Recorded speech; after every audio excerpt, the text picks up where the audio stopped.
उनमें रंजीत पठानिया जी और सुषमा शर्मा जी जो हमारी महिला मोर्चा की जिला अध्यक्ष है। मैं इनको भी बहुत बहुत बधाई और शुभकामनाएं देती हूँ। पिछले 3 दिन से लगे हुए हैं, रोज मेरे पास सुबह आ जाते हैं और शाम को जाते, पूरी तैयारी में लगे हुए हैं। उनके साथ ही की जितनी भी टीम लगी है, चाहे वो हमारे जिला की टीम लगी हुई थी, महिला मोर्चा की टीम लगी हुई थी, मैं आप सभी को बहुत बहुत बधाई और शुभकामनाएं देती हूँ और सबसे बड़ी बात शाबाशी भी देती हूँ। उनका भी स्वागत करती हूँ। ऐसे ही हमारे दोनों बच्चे हैं, एक अनुज हैं और सिद्धार्थ, ये दोनों मेरे दायमे रहते हैं, पूरे ऑफिस में जितना भी काम संभालते हैं, मैं उनको भी शाबाश देती हूँ। अभी मैं इनकी ओर से आपको मैं आश्वासन नहीं देती हूँ क्योंकि आप पूरा प्रदेश का कार्यालय इंचार्ज हैं, पूरी आपकी ओर से आपके फोन कॉल से मुझे काम मिलते हैं। आप सभी को नमस्ते। आज हम सभी यहाँ पर पुण्य श्लोक देवी अहिल्या जी की 300वीं वर्षगांठ को मनाने के लिए, उनके जीवन चरित्र के बारे में जानने के लिए यहाँ पर एकत्रित हुए हैं। इसी कड़ी में हमारे समक्ष देवी अहिल्या जी के जीवन चरित्र के बारे में काफ़ी जो जानकारी थी वो उपदेश जी ने हमारे सामने साझा की। इसी कड़ी में मैं ये कहना चाहूँगी कि जब भी भारत में वीरों और वीरांगनाओं के इतिहास की बात आती है तो उससे पूर्व हमें ये समझना चाहिए कि हमारे भारत की जो भूमि है, हमारा भारत, उसको राष्ट्र पुरुष क्यों कहा जाता है। हमारे भारत की धरती वंदनीय है, पूजनीय है, तो उसका कोई कारण भी विशेष ही रहा होगा। तो सबसे पहले हम कोशिश करेंगे इस कारण को समझने की। पूरे विश्व भर में अगर हम देखें तो बहुत सारे देश हैं, लेकिन भगवान ने अवतार लेने के लिए हमारे भारत की भूमि को चुना। आज हम महारानी अहिल्याबाई होलकर जी, पुण्य श्लोक अहिल्याबाई होलकर जी के ऊपर आप सबके बीच में हम लोग उपस्थित हुए हैं। 300 वर्ष पहले की बात हमारी बहन, हमारी छोटी बहन और बहुत अच्छी वक्ता अंकिता गुप्ता जी ने, जो राष्ट्र सेविका समिति जो हमारी आरएसएस में जो हमारी टोली रहती है ज़िले की, उसमें बहुत सक्रिय मेंबर हैं। और जब हमें भी निवेदन किया गया कि प्रदेश के अंदर आपने कार्यशाला करनी है, तो अंकिता जी ने उस समय भी बहुत ही अच्छा अपना वक्तव्य रखा। मुझे लगता है गहन चिंतन, गहन उसके ऊपर एक काम करना और फिर अपने वक्तों में उसको उधारना, आप सबके लिए एक उदाहरण का केंद्र भी हमारी बेटी अंकिता जी है। आज क्या जरूरत आन पड़ी कि हम 300 वर्ष पहले की महारानी अहिल्याबाई होलकर जी के जीवनी के ऊपर आपके बीच में बोल रहे हैं। 300 वर्ष की जन्म शताब्दी है। 31 मई 2025 को उनके 300 वर्ष पूरे होंगे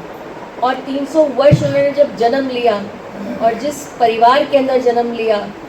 किसान परिवार के अंदर जन्म लिया, जिस परिवार के अंदर जन्म लेकर, छोटे से परिवार के अंदर जन्म लेकर किस तरह से माँ बाप ने, जैसे कहते हैं ना कच्चा घड़ा होता है उसको जो है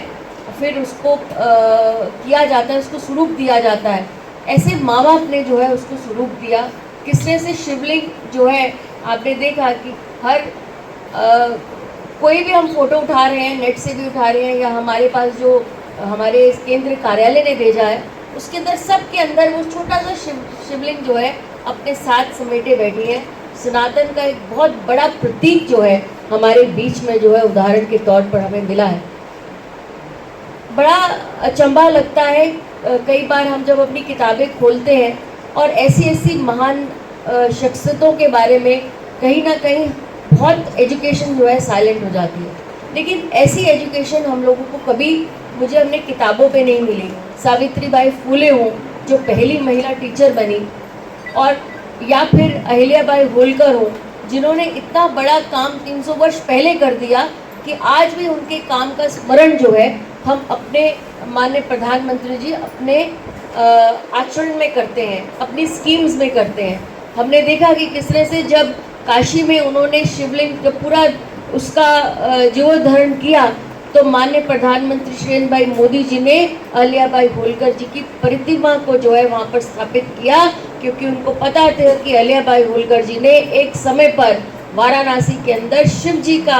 जो मंदिर है उसको कहीं ना कहीं जीवोकरण करने में 300 वर्ष पहले, जब उससे पहले मुगलों ने उसके ऊपर आघात किया था, तो उसके बाद 100 साल के बाद महारानी अहिल्याबाई होलकर ने ये प्रण लिया था कि मैं शिवलिंग को कहीं ना कहीं इस मंदिर का जीवोकरण करूंगी, और तब से ये प्रक्रिया जो है शुरू हो रही है। आज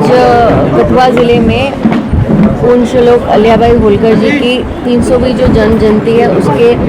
अंतर्गत एक कार्यक्रम रखा गया था, और इसमें विशेष तौर पर हमारी बहन उपदेश डोत्रा जी जो यहाँ की जिलाध्यक्ष हैं, हमारे MLA भरत भूषण जी और समस्त पार्टी के सीनियर नेतागण इसमें शामिल रहे हैं। अहिल्याबाई होलकर जी 300 वर्ष पहले भी उनकी जन्म शताब्दी हम याद कर रहे हैं, उनको स्मरण कर रहे हैं कि उन्होंने अपनी प्रजा के लिए, खासकर सनातन धर्म को विस्तार देने के लिए, खासकर न्याय प्रिय होने के लिए, किस तरह से वह न्याय करती थी, किस तरह से समाज का कल्याण किया, किस तरह से महिला सशक्तिकरण की एक प्रतिरूपी जो है वो बनी रही, और कहीं ना कहीं पूरे देश के अंदर एक उदाहरण है कि एक राज का जो है शासक बनकर सिर्फ शासक ही नहीं बनी, एक पूरी सेवक बनी। किस तरह से वह पूरा दिन जो है लोगों में रहती थी, उनकी समस्याएं सुनती थी,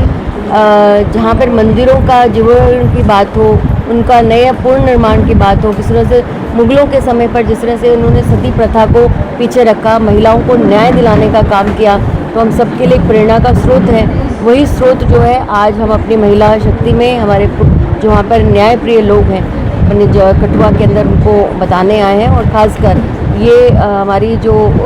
रहेगी अभियान 31 को उनका एक 300 वर्ष पूरे होंगे। गर्व की बात है कि हम जिस देश के अंदर रहते हैं उसमें नारी शक्ति को हमेशा से सुप्रीम समझा जाता है, और यही नहीं, आप देखते हैं कि 2 बार साल के अंदर हमारी जो हमारी बेटियां होती हैं, जो कन्या पूजन जो है वो भी रहता है। इस देश को जो ऑपरेशन सिंदूर की वजह से इस तरह से मुझे लगता है कि माननीय प्रधानमंत्री जी ने एक बेफिटिंग रिप्लाई जो है पाकिस्तान को दिया, जिस तरह से उन्होंने पहलगाम के अंदर एक महिला को बोला कि जाओ अपने